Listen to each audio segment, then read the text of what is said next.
Welcome to a monthly devotion. Today our devotion is taken from Romans chapter 8 verse 15, and it says, "So you have not received a spirit that makes you fearful slaves. Instead, you received God's Spirit when He adopted you as His own children. Now we call Him Abba Father." What is your identity? Who do you say you are? Who do people say you are? They say it's a sense of self and a sense of worth. Whatever makes you significant, what makes you confident, when you know yourself and your sense of worth, you know your identities, they say. Well, we are mistaken, friends. When we say my identity comes from my inner feelings, people say it all the time. This is who I am. A famous author by the name of C.S. Lewis once said, "We are not proud of having money, but we are proud of having more money than the next person. We're not proud of being smart, but we are proud of being smarter. Or we are proud of being a good singer or musician, but we are proud of being a better singer and a better musician than somebody else."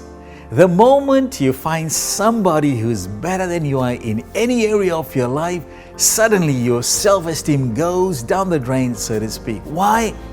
Because any identity that is achieved rather than received has to be excluding. In other words, you feel better because people are not as good as you are.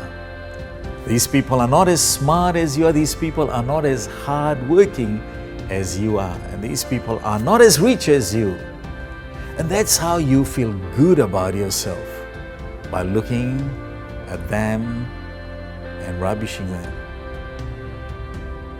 And that's how it's going to work. So, what kind of identity do we need? What kind of identity we as believers, as Christians need to know? You can't name yourself. You need somebody from outside to speak to you. What kind of person should this be? If you get your self-worth from your boss, an individual, or loved ones, what happens when they let you down, which they might? Where would your self-worth go? It cannot be from a person who is up and down and unstable depending on how well you perform. You need to know, friends, that the Lord of the universe loves you. That should give you the most powerful basis for a stable identity possible. And is it based on your performance? No.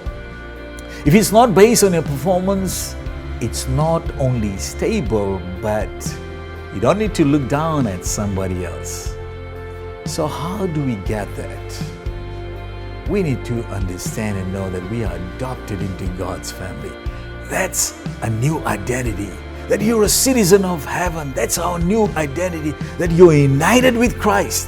And that is your new identity, friends.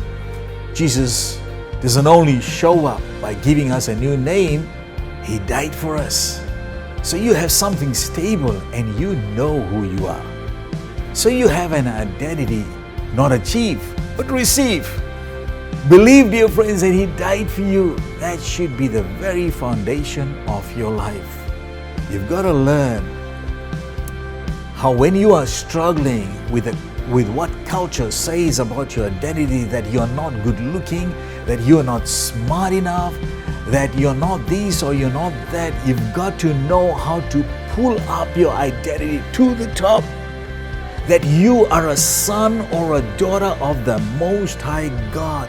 That your Father is going to look after you. He loves you. He cares for you. He died for you. That's where you get your identity. Read His Word every day, friends, and remind yourself who you are and whose you are. Have a blessed month. Amen.